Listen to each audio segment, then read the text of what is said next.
Osu minna ohayo, I'm back. Less depresso, more espresso. That's what's happening to me this morning. Actually, a lot of things happened this morning. Alright, so like his screen updated. I was like, yay, less spelling, like whatever spelling error things that they. Anyway, it was a patch bug, and then I was struggling with like 20 minutes. I was like, why this stupid installer updater thingy not actually validating the pathfinders? And then I realized I was like, oh, that's because it's not a regular pathfinder. It's not the default one, and they don't actually let you have like this select function where you want to install your thing. Or where is your existing file pathfinders? And I was like, no, not non-existent. I was like, okay, let me go and find if there's a manual patch. Then it took me quite a while to actually get that up. So when I got that up, and then I received like tons of messages, like my phone usually just goes off like nobody's business. My dad is sick as well, so a lot of things are going on at the same time. Yeah. Well, what was that thing I was doing again before this? Well, anyways, I'll figure it out later. Oh yeah, wait, yes, it's here. Okay, so I want to commend Droopy for actually giving me this not so wonderful idea of making the R18 nursery rhymes kind of like a series. So today, since I'm feeling up to it, even though I know I'm still depressed, I will sing on stream. Right, and if it goes well, maybe I will make this like an official cover of nursery rhymes that are not so appropriate for people. Don't ask my god, my microphone is dropping. Okay, so it's just like a bunch of stuff that got together, and I'm just wondering like what the fuck is going on. I have the stream later on as well, like in the afternoon with Venus, maybe. I don't know. I haven't heard from that guy. And like every time we try to sprint together, it's either me with depresso or him with time zone problems. Not really time zone problems, personal time zone problems. Like his time zone, my time zone shouldn't be that different, but the time zone, when I'm talking about time zone, is that he functions in a very dysfunctional manner right now. His sleep cycle is out of whack. He doesn't write in regular like people hours, and yeah, anyways.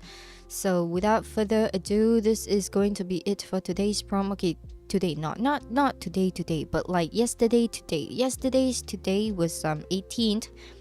The wheels on the bus go round and round and round and never stop. So this is the prompt. It's like a play on like a childhood kind of nursery rhyme. Pretty sure like half the world who knows English knows this song.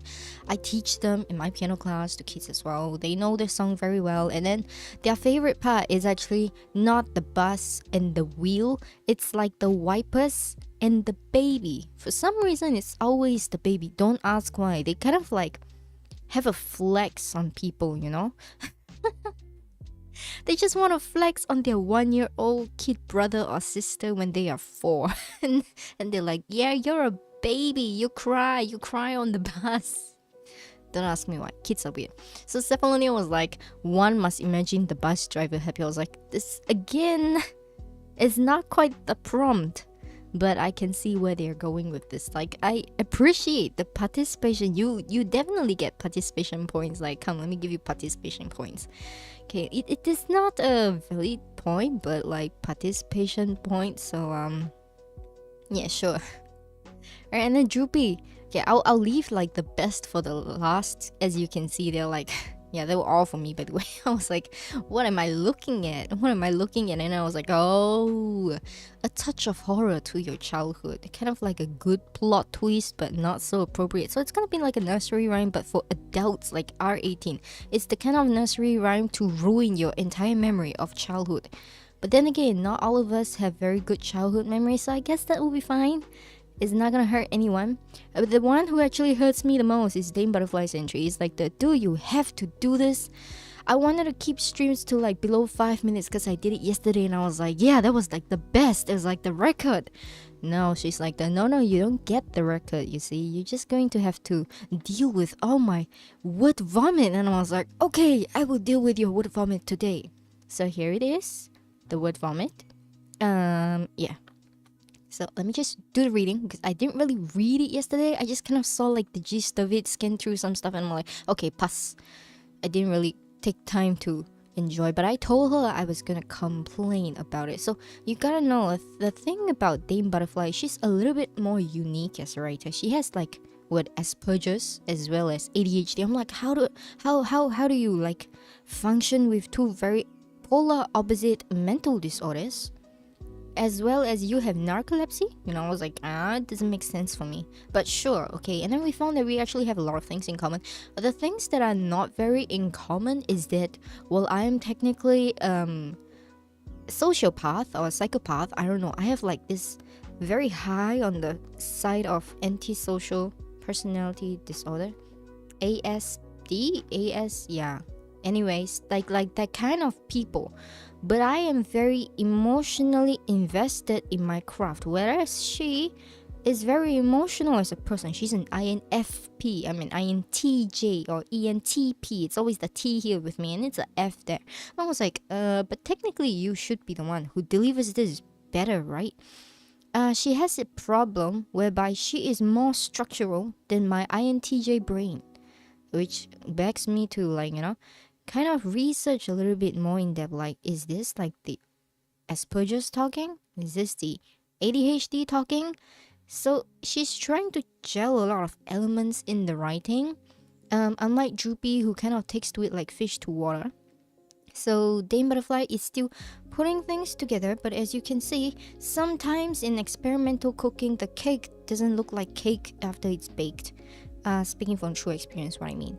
So we just take a look at this and try to be a little bit more structured in feedback, I guess. So I told her yesterday, she sounded like she said that she bounces. Now it's like, you sure you bounce? And then she was like, yeah, I have ADHD, so I bounce. I was like, I don't think bouncing works that way, because bouncing means that you're like a ping pong ball. If you drop, you just go bum bum bum bum bum. But then she's kind of like a thud, it's like a plasticine, a piece of plasticine, a block of plasticine. You just go thud. That's it. You don't really bounce. You get an answer of when people ask you what's 1 + 1. The answer is 2. She's that kind of person who gives you that kind of answer. It's not like a 1 + 1 equals to, oh my god, that's like so romantic, will you marry me now? It doesn't go that way. It can be interpreted in many forms, but she's the kind who goes for like the most straightforward route that she's taught, which, oh yeah, that's what I want to say earlier. I remember now, like, I was teaching one of the adult students English that I had. They were telling me about all the further education that they wanted to get, like the degree, the masters and whatnot.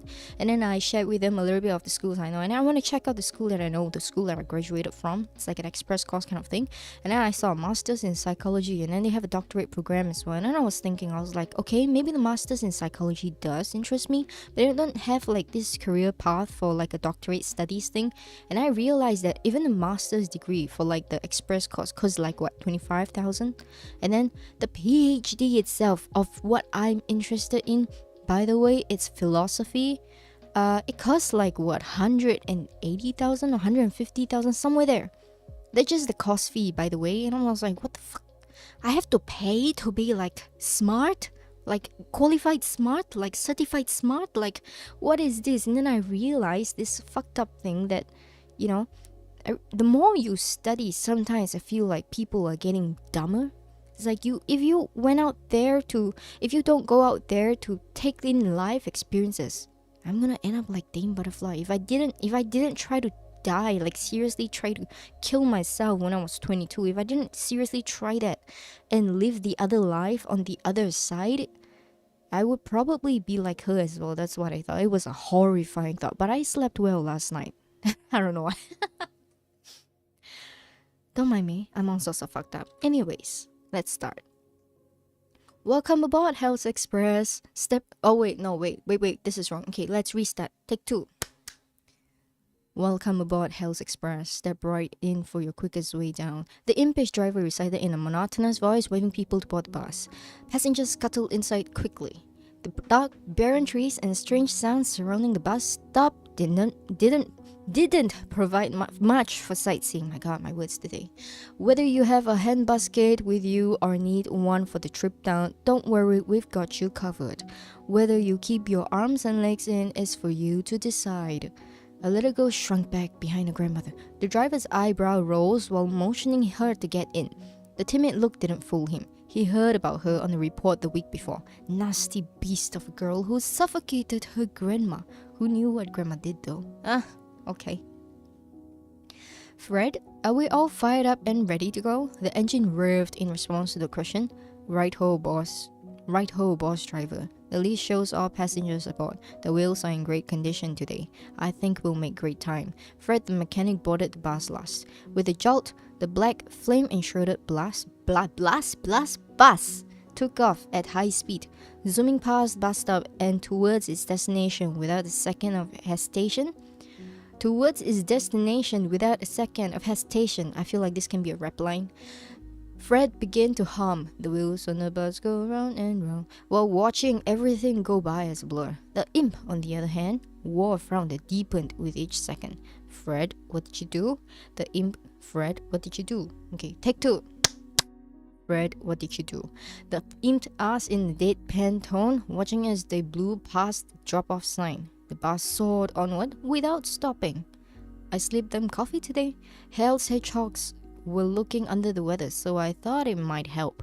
The mechanic offered a sheepish smile as passengers began to murmur in concern. Are you an idiot? After you've been told 1,000,000 times before, don't do it. They can't process the caffeine. There's no telling when this bus will come to a stop. Okay. Rumor has it the bus never did stop. Instead, passengers had to fling themselves out to reach their destination each time it passed by the drop-off. Okay, to be honest, it's not poorly written. It's actually coherent this time. I don't have a problem with the English much. I just have a problem with the visualization and the image of it. It's not very natural to know what this is about without actually reading it a few times through. It's not very immersive in a sense, and it goes on a 1-step, 2-step, 3-step kind of thing. When you write an immersive world, okay, let's take a look. Some of Droopy's past examples were brilliant in painting that picture. Not this one. Not this one. This one. Okay, so this was the one about caffeine shortage. Okay, it's the caffeine pandemic, shortage pandemic. So this one was very well together. Okay, what I talked about when it comes to an immersive world, you don't just want to write one sentence for one purpose. It has to be multitasking. Right? You don't just want to weave one big ass cloth or one big ass scarf with like one boring freaking color. You will go insane seeing the same thing. What you want to do is have like 12 different yarns or 12 different like threads of different colors and varieties, and you want to all mush it together. You know, like how you paint pixel arts in a form whereby you alternate the colors so much that it only can be seen as an art form from a distance. Yeah, that is what I'm talking about. You gotta do like something like that, but in writing itself, it's the variety that brings the life in it up here. Every single time you read a word, it brings you to the next, because every 2-3 words they throw a new piece of information that tells you about whatever that you're reading in a different sensory tone. For example, you may be seeing in like the first 2 words, you may be feeling in the next 3 words, and then you'll be hearing in the next 5 words, and then you taste something in the next 12 words. Can you see the difference there? Right, so this is like one tip for writers who want to make their writing less plasticine. I would say less plasticine. This is okay. It is okay, but it's very basic. It's a very basic standard of writing. It's a very basic level of acceptance as a writer. Like as a reader, I'm like, how do I say? I'm a very fastidious reader, which means it's very difficult to please me. I'm like a reading connoisseur or something like that, you know, like someone with a very high taste who is looking for like the next new thing always, constantly. It doesn't impress me. Does it qualify? Yes. Does it impress me? No. Is it very good at immersing you into this pit of hell whereby the atmosphere is very bipolar? No, not quite. So I get the idea, but I don't get the vibes. I'm not vibing with this. That's what I will say. So I wanted to complain. I did complain. So now let's move on to something I can probably enjoy. I practiced this like 2 times, but I don't know if it's if like I might get it right. Okay, here goes. R18 Nursery Rhyme Challenge 1, sponsored by Droopy's prompt lyrics. The wheels on the bus go round and round, round and round, round and round. The wheels on the bus go round and round until it slides down. The brakes on the bus just won't work, it just won't work, it really won't work. Brakes on the bus are my handiwork, that's why I lurk. The people on the bus screamed and cried until they died. The people on the bus screamed and cried all through the night. Looking for the bus is hell okay. What can you do? It rained all day. Looking for the bus is hell okay. In the mud it stays. Take a moment, let that sink in, and see if this is worthy of making it to one of the series that I have not made. It's like the R18 Nursery Rhymes. But even if I did make this series, it won't be on my main channel here. It will be in my second channel. So if you're interested in seeing this come true, go to my second channel. Links are in the description. It's always in the description. Alright, so that's all for today. I hope you enjoyed this very tasteful morning of chaotic vibes. I'm back, but not in like it's espresso. Can you not see like here? I'm still hurt, but like not hurt, like hurt enough, but not hurt enough to not do things. So I'm like, yay, kind of, maybe, but too much things to do at the same time. I don't know. Anyway, the caption for this week and probably the next week until the end of the month until I fully recover is more espresso, less depresso. I had 1 cup of coffee and it kind of just makes me hungry throughout the day, a little bit more hyper. I might get my second shot like this afternoon before the stream with Venus, so stay tuned. I don't know how I'm gonna be like, but I'm gonna have fun. And this is a train wreck that you're seeing. This is like high functioning depression like of exasperation, you know? Okay, bye.